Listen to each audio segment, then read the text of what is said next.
because of rumors leading to deals to collapse or transactions to close at changed deal values. So actually, like, it's actually outrageously important to hide this from your staff, like sort of shield them from it.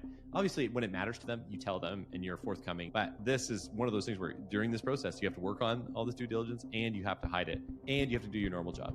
It's very stressful. It's extreme. I remember 11:30, call with lawyers on Christmas Eve.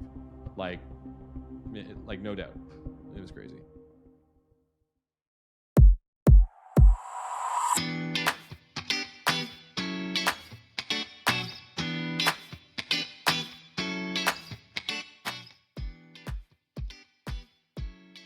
In episode 1 of this series, How to Get Acquired, we understood that we shouldn't be explicitly trying to build to sell. But what are the literal nuts and bolts of signaling to a prospective buyer you're interested? And what does it look like to close the deal? We'll go through the substantial workload of literally selling the business.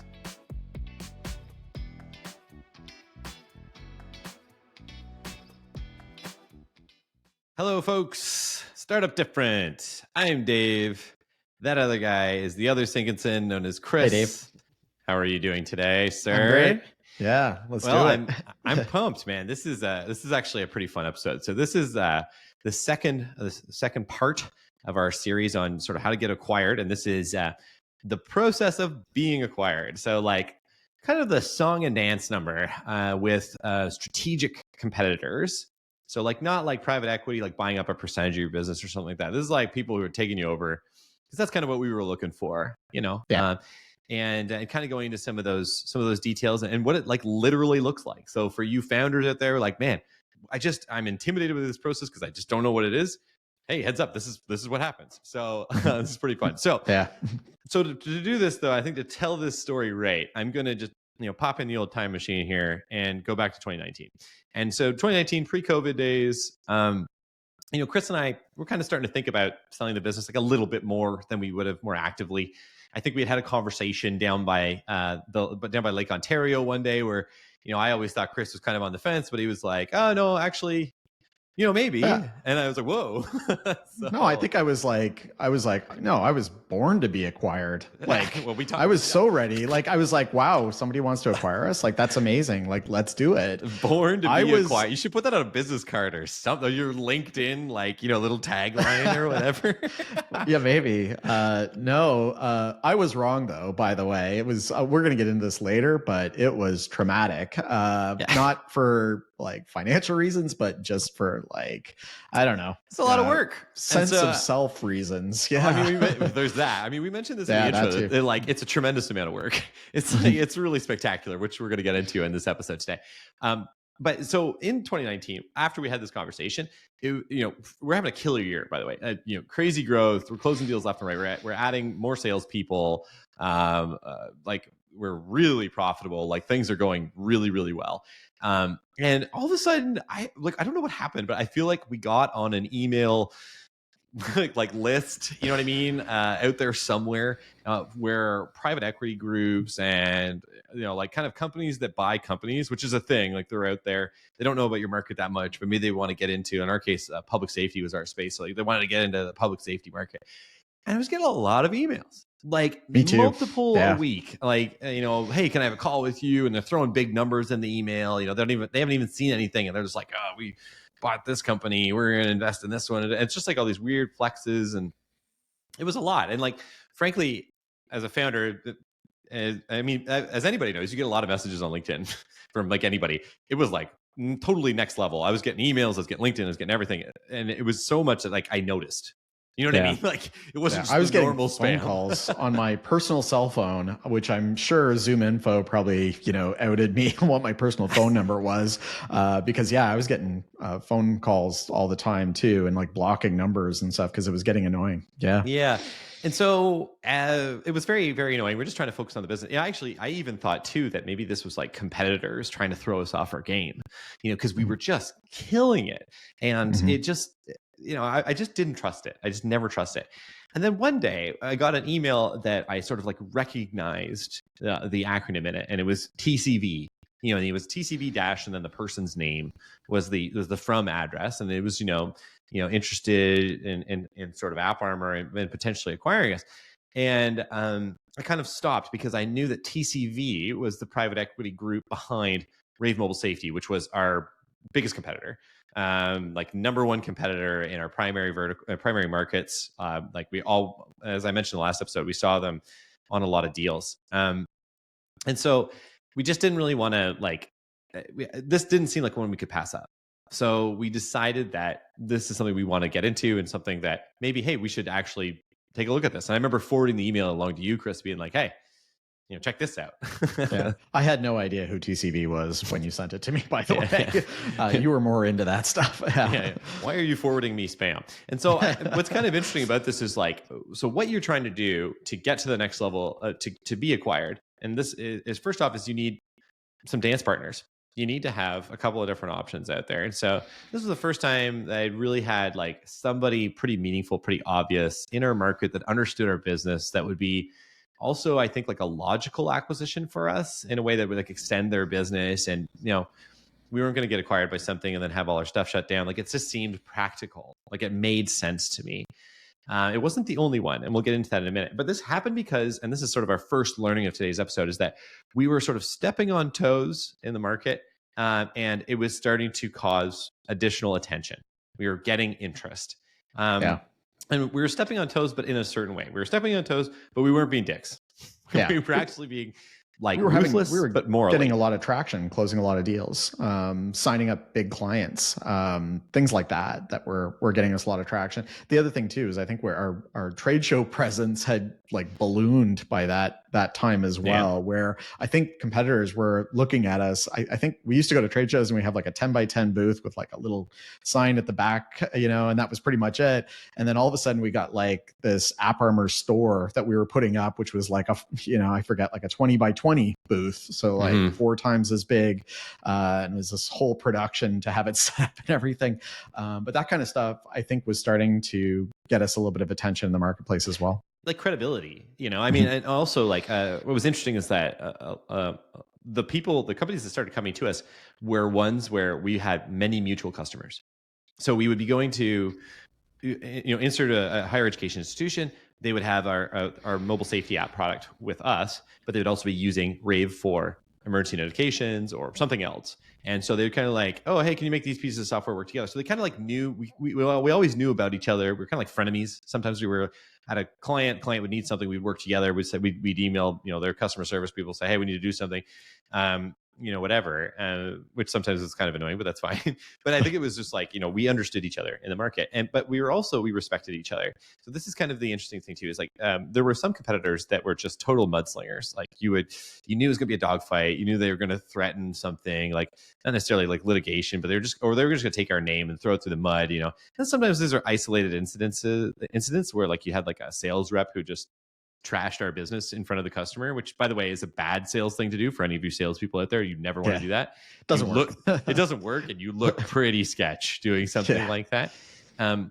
So they trusted us. So at the end of the day, it was kind of okay, we built this really strong mutual respect.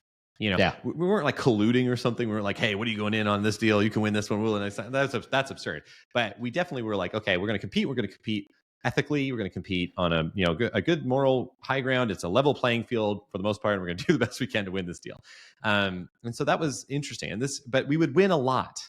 We were winning more of these deals. We were really pushing on them, particularly on some of their mobile app offerings. So we were kind of in this place where we could consistently beat them.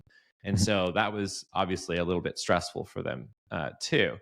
And then one other point on this too is that on this moral high ground, I remember one time there was a competitor, a different one, who shall remain nameless, who had created and we don't even know if this was they knew they were doing this or if this was just one employee, but they created a fake website. They went through our sales experience. They listened to the demo. They did kind of all this stuff, and it was really weird. What made me think that maybe something was up is that they signed our contract in 2 hours. Usually you send the contract, it gets reviewed by a lawyer. It's a couple of weeks kind of thing. They signed it right away. And I was that's weird. that would never happen. Like that's never happened in like the years that we had been doing it.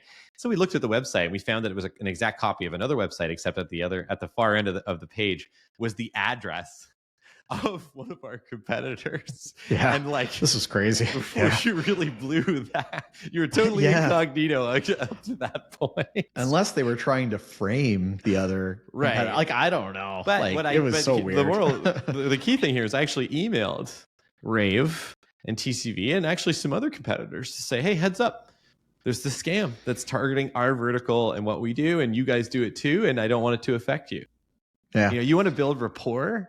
You want to set the table that you're a reputable in-market player. That's an effing awesome way to do it. And so it's kind of like this whole, we started to build back channels and like kind of like little communications here and there being like, hey, we're friendly. We're helpful. We're going to compete and we're going to kick your butt when we can. But otherwise, we're good guys. We're not here to do anything sketchy. And that's a really big deal. So this is like, rather than going out and trying to like shop your company, like my strategy was always, let's build rapport with these guys without even actually talking to them. Yeah. Yeah. And by the way, there's another method, and Chris, maybe you want to touch on this. There's other methods too that you can have for actually shopping your company that we don't really like. But we didn't go down this road though. Like there are bankers, consultants, you name it, companies that will, come in and help you like prep your company and sort of shop your company around for an acquisition.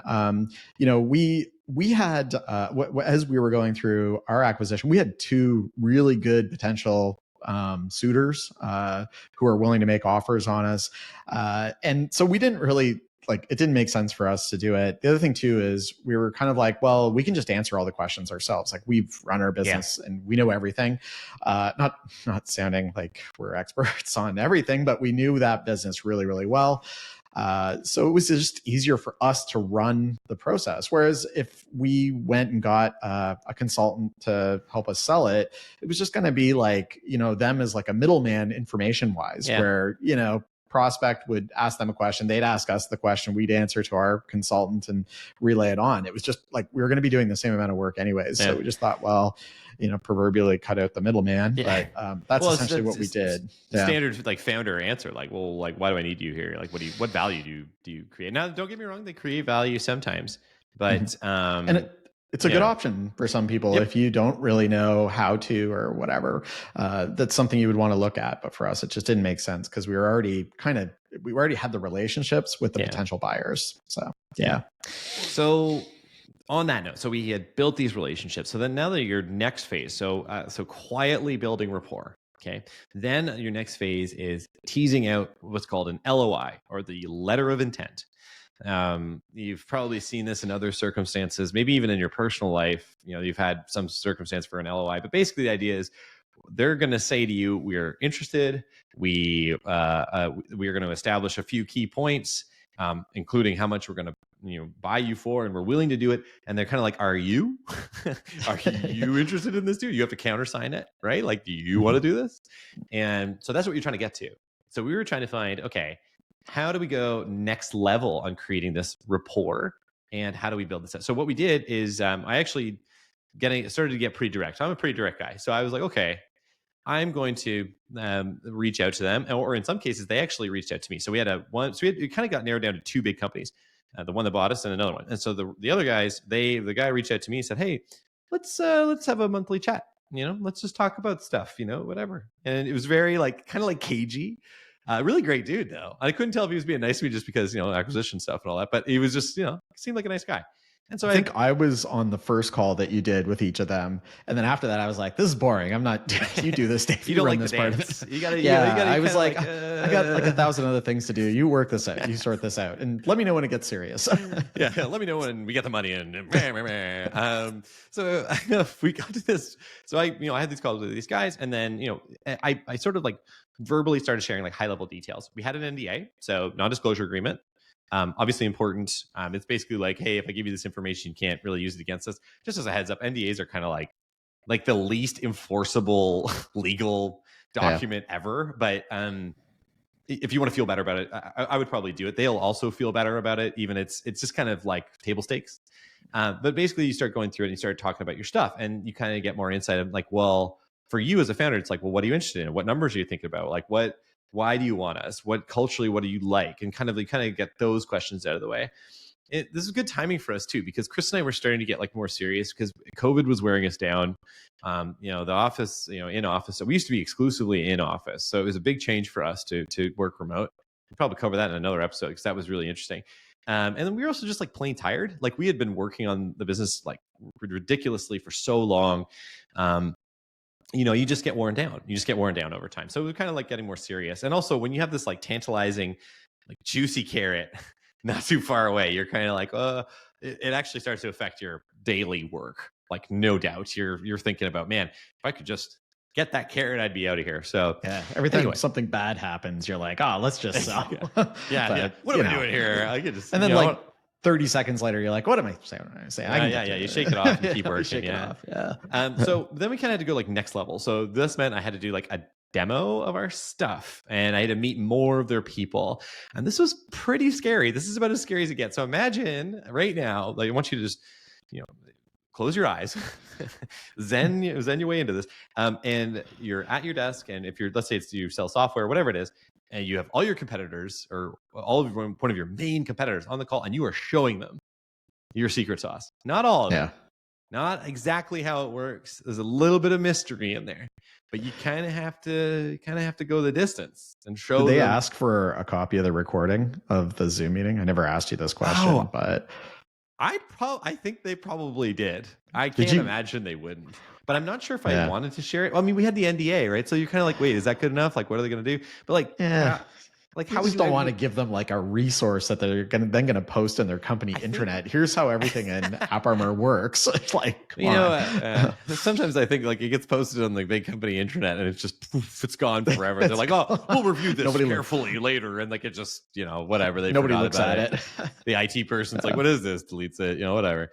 But anyway, so I had to show them stuff. So it was pretty scary. And so, but I also could kind of like work them. So I'd have a whole room of them and I would start going, okay, well, just so you know, I have another company who's also very interested in this. And I'm very direct. I'm just like, by the way, you're not the only game in town. This is important that they know this. You need to communicate that you have multiple options. And this is just to improve your negotiation position. Yeah. If you don't have another option, your other option becomes just keep running your profitable business and don't worry, look at acquisition later, pass on the deal, right? So you've always got another option, but it's really good if you can have two like suitors or bidders that want to buy your company. So we showed them the stuff. We started talking we verbally explained some of our financial situation, some of this stuff, like high level. And then we kind of we needed them to make a move. So we were waiting. And then basically we got an email from TCV who, once I had told them we had multiple bidders, started moving fast. They decided, okay, this is something we're interested in. So then it was pretty interesting. So we actually met, within like a week of that happening, we met our future boss, Todd Pyatt, great guy. And he basically, what was awesome about this is he remembered that we had emailed them about that scam like years before. And he was like, yeah, I really appreciated you guys doing that. And we had the rapport that I was looking for, that I was hoping we would build without even me actually speaking to this guy. Because we were reputable in the market, because we had kind of done some of this stuff, and because we had a bit of a back channel, we actually had an interested buyer who respected us and understood that we were good dudes. And that was really important. So we came to the party. So after this, and this is okay, now this is really getting close to the nitty gritty. So we gave them very sensitive data. So we actually went on a call. We did it through a PowerPoint deck. We showed them our financial information. Like we were a private company. Like there's no way to see this information unless you hacked our stuff or we're showing it to you. We redacted it. We also gave them like what's called a customer survey. So information on all our customers, but not actually showing who they are, basically just what they pay per year and that kind of stuff. But yeah. So all like the customer names were redacted and stuff like that. It didn't tell them like where they were either or anything like that. It basically just showed, hey, customer A was this much per year that they were paying us, and customer B this much per year they were paying us. And so kind of give them a sense of what our customer base looked like. This scared me so much though, because without any real commitment, they knew a ton about us. If they walked away, they would have had a way better picture of what our business is like. And so sometimes and I'm not going to be an expert on this, but I could definitely see companies going out there and like pretending that they're interested just so they can get a better sense of you. So just you be aware of that, folks. You want people, you got to really have a sense of, are these people credible, reputable enough? You have very little legal recourse really to actually do anything. You do have some, but I think it would be a journey. It would be expensive and difficult to go to. I don't know. What do you think on that, Chris? Well, I think that if it had gone south at that point, I think that you and I would have been like on fire, like you're full of after them in the market. Oh yeah, no, like we would have been very aggressive on our pricing. We would have been very aggressive going after their customers, and like stepping on toes and offering ice, but like at a whole nother level. So it would have also like fired us up and gotten us really motivated, which could have also been good. Thankfully, it was not that situation for us. We went back and forth. They saw the data. They understood our situation. They liked what they saw. And so they sent us an LOI. Now, I have a really good story. I love this story. You hate this story. So we were on one of the calls, and there's kind of this dance around the purchase price. Like, they need to know if you're like, you want $100 billion for your, 10 million a year, ARR startup. And so they ask Chris, and Chris is a good dude. I love you, bro. And they said, okay, well, like, what are you thinking about, pricing wise? And Chris was like, oh, thinking like, maybe something like that or whatever. And I wasn't in the same room as Chris, but if I was, I would have kicked him as hard as I possibly could. Do not put the number out there. Let them put a number forward. But it didn't matter. We got an LOI, and I was kind of surprised. It was a significant number. And so we were like, and we actually, after going back and forth a bit on it, we did better over time. And actually the number grew, but it was a very funny story where it was like, Chris just sort of blew it. And we actually laughed with them later about this because they couldn't believe that we put the number out there. So anyway, thanks, Dave. Let's memorialize my big faux pas on a podcast into eternity. Thanks. So then we had the signed LOI. So we're doing it. It's happening, and we're going to try and make this happen. So now this process of due diligence. So Chris, talk to the folks about due diligence. So I'm going to skip to the end first because after having been through all the due diligence, our lawyers and accountants basically said to us, there was like, we closed the deal in about a month and a half. So about 45 days. And our lawyers and accountants at the beginning, when they heard the timeline, were just like in their minds, they were like, there's no way this is going to happen in that time frame. It's just not possible. You can't close a deal of this size, do all this work in that time frame. Okay. So but in fact we did. And part of the reason was what you listened to in episode 1 of this series, where we were really well organized and we could answer every question about our business. So going through due diligence, we were so quick at getting answers back to them. So the way it typically works is you have a data room, which is essentially like a glorified, Dropbox with like folders and spreadsheets and, all sorts of stuff in there. And you're essentially like disclosing stuff by putting it into that data room. And so they would give us like a spreadsheet that we would have to like fill in all these answers to these questions for financially, things like that. So a lot of the stuff, we were really good at answering it, and we were really quick. We were getting it back to them like within hours, let alone days. So that really helped us because we were so organized when we went into that acquisition. Don't get me wrong, we had incredible accountants and lawyers helping us through the process that were also super responsive and knew how important this was to us and really dropped everything to make this deal happen in that time frame. But it goes to show that you really need to be running a really tight ship before you go into this like acquisition due diligence process. Otherwise, it's going to be very difficult. I think it's worth mentioning too. Like, you have to run your business while you're doing this. By the way, this is all on top of regular work. Yeah. Oh, and by the way, don't ever tell your employees while this is going on. Our employees, like I kept saying to our employees, the accountants, we have to do like an audit, so I'm helping them with that. It's just taking up some of my time or whatever. But it was pretty wild. I remember we had a couple of them fly up because we were in Toronto, Canada. They had a couple of them fly up from Boston. and we had to tell our staff that the office was being cleaned. And we're having the carpets cleaned in the office, so nobody could come in that day. And one of our staff mistakenly just came into the office like 20 minutes before they were supposed to come in, and we were like, "Get the hell out of here!"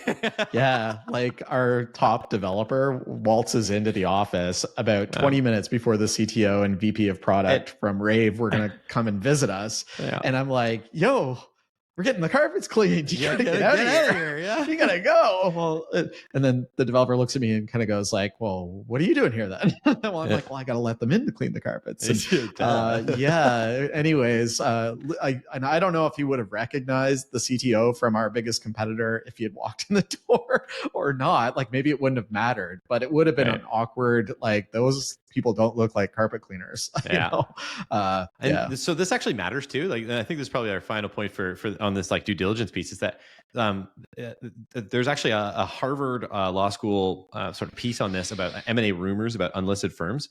And it has this like really good quote that I wanted to read about this because it might seem weird that you're hiding from your employees, but it's a very good thing to do for lots of reasons. But let me just read this. So it says, in particular, information leaks can create tension in the respective companies. So that is among both companies, e.g. among employees, customers, and suppliers, or mistrust among negotiating parties.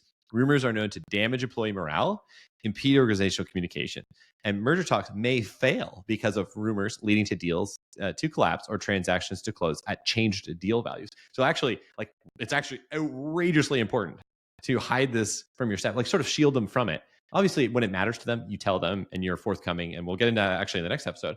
But this is one of those things where during this process, you have to work on all this due diligence and you have to hide it and you have to do your normal job. It's very stressful. It's extreme. I remember 11:30, call with lawyers on Christmas Eve. Like, definitely. Like, no doubt. Definitely. It was crazy. Yeah, scary times. But luckily we got through it all. Yeah.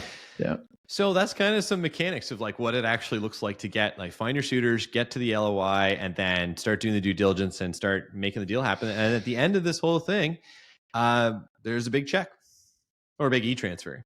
And then the real work starts. Yeah. Then it gets nuts. You want to get nuts? This was the easy part. You want to get nuts? Let's get nuts, right? So a couple of the quick summary things though, so don't be a dick in the market. Build those back channel rapport with strategic competitors who are reputable, who you think it might actually work out in the longer term. You won't really know that. You're just taking a shot in the dark, but it's important.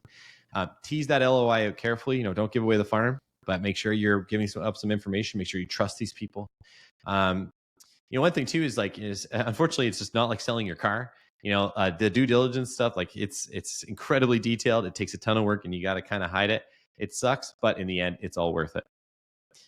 So that's this episode. Thank you so much, folks. This was part 2 of our series on how to get acquired. And coming up next, we'll be talking about how to bring these companies together in part 3. So looking forward to that. Rate the pod on all the things and check us out on all the social things. And we will see you next time.